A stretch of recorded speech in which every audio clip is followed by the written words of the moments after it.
Kazi nyingi za serikali siku hizi zinaombwa kwa kutuma maombi katika mifumo maalum ambayo imewekwa kwa taasisi husika. TPF Recruitment Portal ni mfumo wa maombi ajira za polisi ambao upo huru mtandaoni. Kila mtu mwenye vigezo na uwezo wa kutumia anaweza kutuma maombi yake ya kazi na huu ni mwongozo hatua kwa hatua mwanzo mpaka mwisho namna ya kutuma maombi katika mfumo. Hapa tutaelekezana kwa wale watumiaji wa simu namna ya kutuma maombi kuanzia mwanzo mpaka mwisho. Chukua simu yako, nenda katika browser unayoitumia, ikiwa ni Google Chrome, ikiwa ni Google, ikiwa ni Mozilla Firefox, ikiwa ni UC browser yoyote ile ambayo unatumia kwenye simu yako unaweza ukatumia. Mimi nitatumia Google. Tutaenda hatua kwa hatua. Katika Google search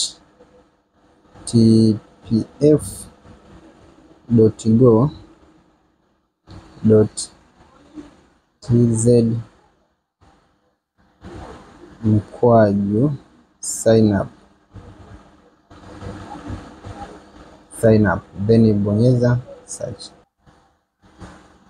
Ukishakuja sign up utakuja utabonyeza sehemu hii link ya kwanza utaigusa. Utabonyeza link ya kwanza then itafunguka namna hii.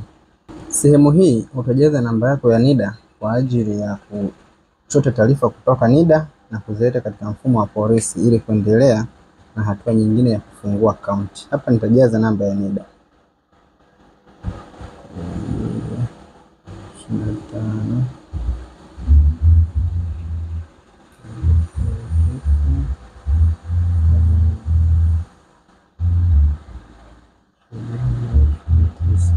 Baada ya kujaza namba yako ya NIDA utasearch. Utaendelea kusubiri wakati huo ikifanya uhusiano wakati ya NIDA na wewe. Imekubali. Baada ya kukubali hapa utatakiwa kujaza taarifa zifuatazo. Utajaza next of kin name ambayo huyu ni ndugu wa karibu, utajaza taarifa zake, jina lake, pamoja utajaza na namba zake za simu. Na huko chini utakuja utajaza current living region, mkoa unaoishi kwa sasa, utajaza wilaya unaoishi kwa sasa, utajaza kata unayoishi, utajaza education institute country ulipopatia elimu yako, nje ya nchi ama ndani ya nchi utajaza. Then utajaza education level, hatua yako ya elimu, level yako ya elimu utajaza. Kuna form 4, form 6, certificate, diploma na bachelor degree. Zote utajaza. Lakini kumbuka, hakikisha unajaza kwa usahihi. Ukitazama hapa juu utakutana na ujumbe unasema the information provided here cannot be modified after submission. Kwa hiyo taarifa utakazozitoa hapa hakikisha ni taarifa sahihi ili utakapo submit ziweze kwenda taarifa sahihi. Vinginevyo hakutakuwa na uwezekano tena wa kuzibadilisha mara baada ya kusubmit. Kwa hiyo kuwa makini sana mahali hapa. Baada ya hapo ukishajaza utabonyeza submit. Itaload pia inatuletea ujumbe kama huu ambao inaonyesha kuwa tumefanikiwa kusubmit taarifa zetu. Itakwambia congratulations, you have successfully registered, your account details are as follows. Utapewa username Blandina, utapewa password ambayo itakuwa namba yako ya NIDA, utapewa na reference number. Then baada ya hapo hakikisha una nukuu taarifa zako hizi, username na password, nukuu pembeni au chukua screenshot ili kukumbuka baadaye. Baada ya hapo utabonyeza go login kwa ajili ya kuingia kwenye akaunti yako kwa ajili ya kuanza kutuma maombi. Baada ya kubonyeza go login itakuleta katika page kama hii. Page kama hii utatakiwa kujaza taarifa zako hapa, taarifa ambayo ni username, utajaza password, then utabonyeza login ili kuendelea na maombi yako. Ukishaingia katika mfumo wako huu utakutana na dashboard inayofanana kwa muundo huu. Je, hapa nawezaje kutuma maombi? Nawezaje kujaza taarifa zingine? Gusa hii sehemu. Utakuja hii sehemu ya kwanza ambayo imekuandikia navigate to. Ukishaigusa hiyo sehemu itakuletea taarifa kama hizi. Unatakiwa kuanza na sehemu gani? Hapa tupo kwenye dashboard. Navigate dashboard. Utakuja qualification. Hapa sehemu ya qualification itakutaka ujaze taarifa ambazo zinakuhusu, taarifa ambazo ni za elimu yako. Hapa tumejaza form 4 kwa sababu kule mwanzo wakati wa kusajili upande wa NIDA, wakati wa kusajili level ya elimu tuliweka form 4. Ndio maana nimetuletea sehemu ya kuongeza taarifa za form 4. Hivyo hapa utatakiwa kujaza taarifa zako kulingana na level yako ya elimu uliyojaza kule mwanzo. Baada ya hapo utaenda hatua nyingine ya pili ambayo ni curriculum vitae. Hapa utatakiwa kuongeza CV yako ambayo umeiandaa. CV kuanzia mwanzo mpaka mwisho ikiwa vizuri, na kisha CV yako imesainiwa, then utaweza kuja kuiupload hapa na kutuma. Baada ya kujaza CV utakuja katika kipengele kingine kinachofuata ambacho ni work experience. Work experience hapa utajaza taarifa zinazohusu kazi, uzoefu wa kazi zako. Kama umewahi kufanya kazi sehemu yoyote, kama umewahi kuajiriwa sehemu yoyote, kama umewahi kufanya kazi inayofanana na kazi unayoiomba, basi utajaza uzoefu wa kazi wa kazi yako mahali hapa. Hapa utachagua kazi ulikuwa ukifanyia labda katika private institute au government. Utajaza organization name, kuna work position, kuna number of months or years, training status.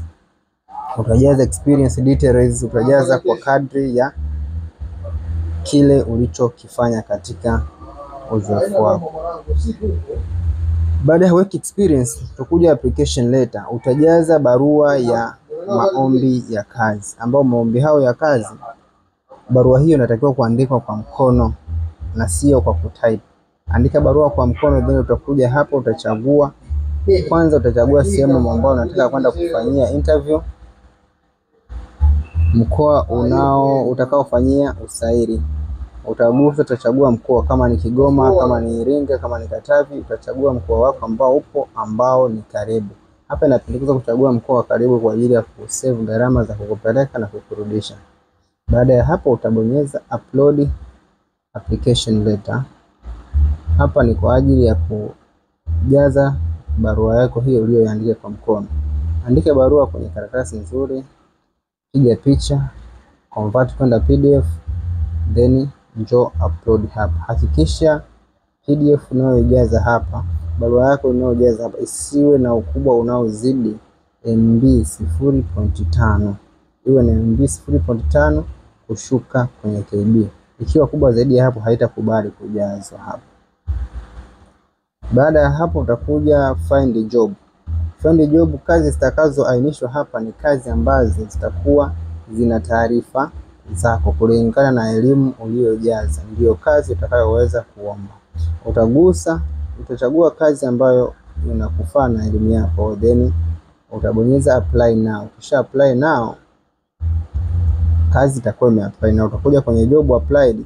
Kazi ulio apply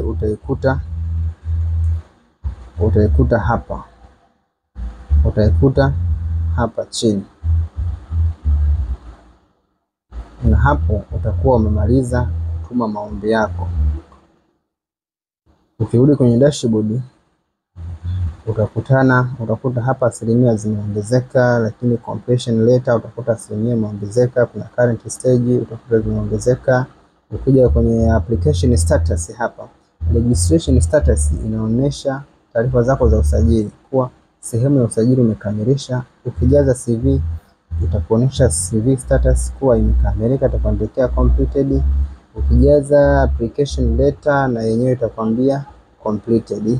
Okay, kwenye process hapa ni mchakato ambao unafanyika katika kuupload taarifa zako. Kwa mfano, ukijaza sehemu ya kwanza kujaza taarifa zako za taaluma, ukijaza namba ya mtihani wa form 4, ukijaza namba za chuo na vitu vingine, hapa itakuonyesha education status completed, kwa maana kwamba umekamilisha sehemu ya kipengele cha elimu. Lakini job application status, maendeleo ya taarifa zako kule kwenye kutuma maombi, je, umetuma kweli, itakwambia completed kama umemaliza, kama umekamilisha. Lakini application batch status hapa iko active kwa maana kwamba ni kazi ambayo imetangazwa bado haijafungwa. bado ipo haijafungwa. Lakini ukija kwenye examination ni sehemu ambazo ni za baada ya wewe kuchaguliwa kwenda kwenye usaili na vitu vingine. Hapa kuna health status test, utaangalia afya yako kwenye usaili kule. Physical exam test, wataangalia afya yako, je, uko fiti. Wataangalia kwenye oral test, wataangalia written exam test, wataangalia. Kwa hiyo examination ni sehemu ya mwisho baada ya kuchaguliwa kule kwenye usaili, ndivyo hivi itafanyika. Bila shaka na mimi tumeelewana mpaka mwisho. Kwa hiyo kama hujasubscribe, naomba usubscribe channel hii kuendelea kupata taarifa nyingine kama hii. Subscribe ili uwe wa kwanza kupata taarifa yoyote itakayokuwa ikipostiwa kupitia channel hii.